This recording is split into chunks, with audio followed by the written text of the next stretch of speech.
Hello, everyone, and thank you for coming back to Dale Chanel's 40th World. Sorry, I am getting this episode of The Young and the Restless out so late, but you know how it goes. I had to work, guys. I had to do my outside job. Okay, but let's go on and get into The Young and the Restless that aired on Friday, March 24th, 2017. We have Chloe meets with Kevin at the restaurant everyone seems to eat at. You know, that was a famous restaurant that what do you call it? What is his name? Devon had escorted Mariah recently there, and they ran out because the food was just too uppity for Mariah's taste. The only thing she really wanted was a burger and fries. Okay, but everybody seems to go there. It must be the it place for elegance and fine dining. Anyway, we leave that situation. We have Nicholas is asking Chelsea, how did the tracking device get into Connor's dinosaur? Like, really, Nick? You think she would know? I mean, you should have said, hey, who hates you a lot? Who was around you around that same time Adam got killed, or we thought he got killed? That's the line of thinking you should have brought to, the situation. Anyway, we leave that. We go over to Reed is over visiting his grandma, Nikki, and to practice his music over there with her and his new tutor that his mom found for him. Oh, Reed just didn't like that tutor. He didn't like him at all. So we leave that situation. We go to Kane. Kane comes into the office and he gets a text from Juliet about the top division manager job. Have he gotten a chance to talk to Victoria? This, that, and the third. Victoria tells Kane she thinks she's found someone with a strong resume that could probably fit that job real well. But then that's when Kane tells Victoria that he basically found someone too, and he can back her up for her work performance. And if she had to choose between whoever she liked it, he would prefer her to choose the one candidate he wanted, which was of course Juliet. And Victoria was kind of surprised because she said she thought Juliet only wanted to work for herself as a consultant. So what is it that she wants to work for us now? Kane really couldn't answer it, but he said she's very interested in the position. And of course, Victoria says she will take his consideration of putting her, uh, far as an employment, as a top person to really take serious. I like it. Victoria, you so funny. Take serious. I mean, honey, you already know who you want to hire, so stop playing with Kane. Anyway, we go to commercial. We come back. We have Lily and Jordan are talking about Hillary and discussing shop work at the same time. Jordan says to Lily to Lily asks Jordan, I think you may be falling in love with her or getting to liking her more than what we anticipated you to be doing. And he looks at her like, maybe I am, maybe I'm not. Then we go to Devon. Devon tells Neil that he has moved on and he's dating Mariah now. And I'm like, wait a minute, you just had one date. How did y'all become dating? Anyway, Neil isn't surprised because he feels Mariah is a very nice person, very down to earth, and not there for his money at all.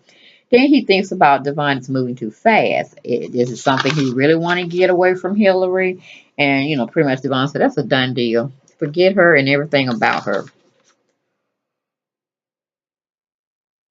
Then we go to Reed. Reed is with his new tutor, and he's not. No, Reed is with his tutor. His mom has found for him, and he's not liking his tutor too well. And Nikki noticed that from the background. She ain't too much in favor of him also. But she's watching from behind and watching it all unfold, and it is horrific. Then Reed is acting like a baby as well. We go to commercial, come back. We have Jordan is telling Lily to let it go. He's enjoying his life here in Genoa City, but by him being a photographer and has gone, pretty much all over the world photographing, Lily's trying to get too much in his past, and his past being in New York and this, that, and the third. And for some reason, he really don't want to go into it. He was just fast forward with past what Lily was trying to find out about him. I mean, he was saying he wouldn't even put some of the jobs on his resume or some of the things he had to do to try to stay afloat in New York. So he said with Brash and Sassy being on his resume now, it's a much more pleasant and pliable to basically You know, if he needed a job, he can use him definitely as a resume and a reference in his resume, and people would take him very, very serious. Um, but he did tell Lily that he enjoys living in Genoa City. Then we go to Kane. Kane talks to Lily about bringing Juliet. No, Kane talks to. Um, I'm sorry. Kane talks to Victoria about bringing Juliet on board, but Victoria says she can't promise anything because she wants to meet with some other candidates as well. And then Victoria leaves very abruptly, not leaving Kane any information on where she's going and when will she be back. And after she leaves, Kane takes that opportunity to call Juliet to tell her he's talked with Victoria about the position, da da da da da. And of course, Kane's not in a hiring position. He can only make references or make a reference to who he feel would be a better fit. You know, he can just only get his perspective, but it's up to Victoria to make the last and final decision. And like I said, I don't really think that she's going to choose Juliet. Then we go to Chelsea. Chelsea comes down from looking upstairs in Connor's room at other toys that they feel might have a sensor in or device tracking thing, but she came up empty. Um, and then she's, you know, pretty much on the same wavelength of Nicholas is all regarding who could be watching their every move and this, that, and the third in their house by using, you know, her son's toys. Then we have Nicholas is trying to deduce who could have planted the device. Nicholas tells Chelsea he's going to find out though. Then then we have small talk going on between Chloe and Kevin. Then Kevin drops from one knee onto one knee and asks Chloe to be his wife. And of course she don't give him no answer. She just have him on the floor, child. I was like, Kevin, get off that floor. Please get off that floor. Then we have Hillary and Mariah are still fussing about the dress, and Devon, of course. Devon and Neil are talking about how Hillary has negatively impacted his life and his family. Then we go to Lily. Lily comes in and looks at Kane's phone because it's beeping, and he's looking at the missed calls he's had and the texts. And Kane is looking at her from behind, and she wants to know about this Juliet person. And Kane thinks she's jealous, which is nothing to be jealous about. But he try to make it a big deal so he can try to make up with her and make her feel silly for thinking that if that's what she thought. Then we go to Victoria. Victoria rushes over to her mom's house to rescue Reed from the person she hired to teach him how to read music. And Reed is mad at her once again because he feels she don't understand him. He even says that the a tutor was just what do you call it? I mean, when a person is just being very arrogant and weird and pushy. But I guess you would say he was into himself pretty much, and Bree just didn't like him. The chemistry didn't mix. Then we have Victoria calls her mom because for help regarding Reed because she can't handle. I'm like, Victoria, you can run $1 million corporation, but you can't handle times for your kids. What's up with that? So anyway, Nikki's at Crimson Lights enjoying her peace or whatnot, her solitude, and she answers the phone and listens to Victoria's woes. And behind her, she hears some very beautiful music and a woman actually singing it as well.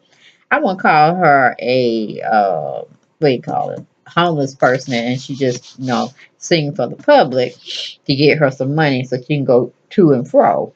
But basically, I wouldn't say she was a beggar either. But anyway, Nikki found her and she went out there listening to her music and stuff. And she believes she can help Reed with his music. We go to commercial, come back. We have Devon is asking Neil to join with him to start a company. And he's already named the company, people. He's named it Winters and Hamilton Incorporated. What they will be doing, I have no idea. But it is what it is. Then we go to Nikki. Nikki hears a lady singing and playing. Okay. And she goes out there and here, she really just introduces herself to Tessa. And Tessa like, okay. So Nikki hires her on the spot to come home and try to teach her grandson how to read music. Then we have Devon walks in and hears Hillary and Mariah talking about him. Small talk is still going on with Chelsea and Nicholas. Kevin still hasn't gotten a yes from Chloe yet because she's still trying to put the pieces together to see if they can be a solid couple because they've had two failed marriages prior to this third one. Then they start making some more small talk, and then she goes on to tell Kevin, yes, she will marry him. Kevin is so happy. She's so happy. It's everybody's happy. Okay, we go to commercial. We come back. We have Reed is talking with his mom about the two. The Reed is doubting himself when Nikki brings Tessa home with her for Reed. Then we go to Devon and Mariah. They're talking about Hillary, the kids, and finally ending his relationship with Hillary in front of Mariah. Then small talk is still going on with Kevin and Chloe. Kevin gets a call, and Chloe tells him to go on and handle his business. But Chloe is so happy that she has the opportunity to get married to the love of her life to some degree. Then we go to Chelsea and Nicholas. They're still going over who could have planted the device, and both are thinking about Chloe was the only one that could have done it. And they're talking about her demeanor or how she's been acting lately. She hasn't been wanting to hear anything about Adam. When she hears anything about Adam or Constance Bingham, she just get real bad in her facial expression, her body language. And it scares Chelsea as well as Nicholas. Then Chelsea makes a call, possibly to Chloe, to come over and to explain herself about did she plant the device in Connor's toy or not. Go to commercial, we come back. We have Devon tells Hillary he would give her a GC buzz, but she cannot fire anyone for the first year of ownership of the GC Buzz Entertainment business. Then he tells her that Mariah and him will be, or Mariah and he will be seeing each other a lot more, and he doesn't want her to feel any way about it. And Hillary says she's fine with that. It's okay. You know, it is what it is. I guess both of y'all need love, but you know how crazy Hillary gonna do something. And I'm just wondering if Devon is pretty much using Mariah as a get over Hillary type situation, or you know, what do you call it?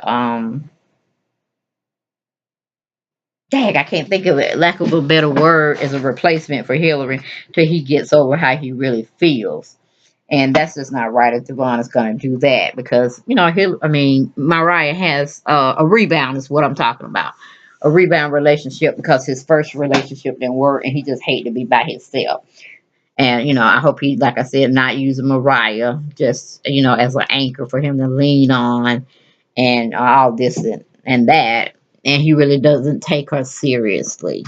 Because I'm like, I don't see how he can get out of a long relationship and marriage with Hillary. And then just because Mariah is there, oh, he just don't fall in love with her. He just want to have many, many dates and this and the third. I just don't know where they come from, writers.